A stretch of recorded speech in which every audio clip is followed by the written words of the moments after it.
Alors je suis venu ici pour le mouvement patriotique parce que je crois en Jean-Marie Le Pen et je crois en Marion, en la descendance qui va arriver, qui va prendre le pouvoir. De toute façon, tôt ou tard, on aura le pouvoir.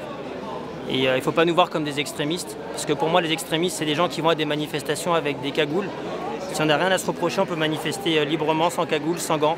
On n'a pas peur des représailles, on n'a pas peur de se faire interpeller. Et ce n'est pas notre cas à nous. Il n'y a aucune personne qui est cagoulée ici, il n'y a pas de signe fasciste, il n'y a rien, donc c'est des propos diffamatoires. C'est une manipulation. Les Gilets jaunes, au début, c'est parti de quelqu'un de calme et de sensé. C'est devenu de la manipulation politique. C'est maintenant l'extrême gauche qui a repris ce flambeau dans certaines grandes villes, en l'occurrence Paris. C'est ces mêmes personnes qui détériorent notre patrimoine, qui ont cassé Notre-Dame de Paris, qui ont cassé l'Arc de Triomphe. Et je trouve ça déplorable. Après, j'entends des gens qui crachent sur les forces de l'ordre. On était bien content de les avoir quand il y a eu les séries d'attentats. On était bien content de les avoir quand on a besoin d'eux aussi. Ils sont pieds et moins liés, ils ne peuvent pas agir tant qu'ils n'ont pas reçu les ordres. Et comme au-dessus, visiblement, ça intéresse de discrédibiliser tous les mouvements, y compris les Gilets jaunes, on continue à tout casser. Car je pense que si M. Le Pen avait été au pouvoir aujourd'hui, le mouvement de Gilets jaunes déjà n'aurait pas eu lieu, premièrement.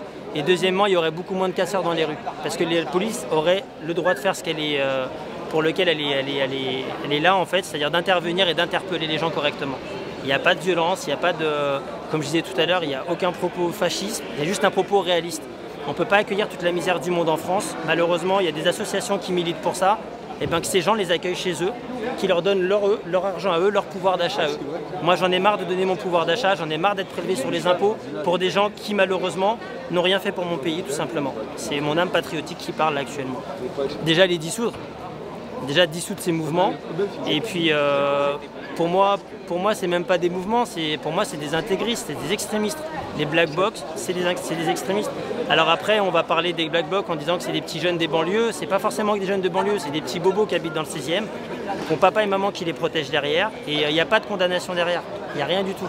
Il n'y a rien du tout. Et vous avez même maintenant le mouvement, quand vous suivez les médias un petit peu, vous avez la mouvance de 3 Black Blocs qui ont été interpellés dans la nuit d'hier, qui sont 2 Espagnols et un Allemand.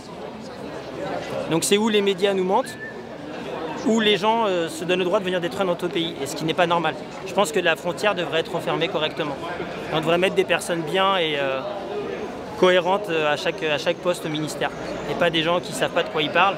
Quand on entend une ministre qui ne sait pas que le Ku Klux Klan est fasciste, je ne sais pas où elle a été élevée ou je ne sais pas où elle a grandi, mais le monde des Pokémon c'est terminé. Et moi je me battrai pour mon pays, s'il le faut, il n'y a pas de souci. Il n'y a aucun problème.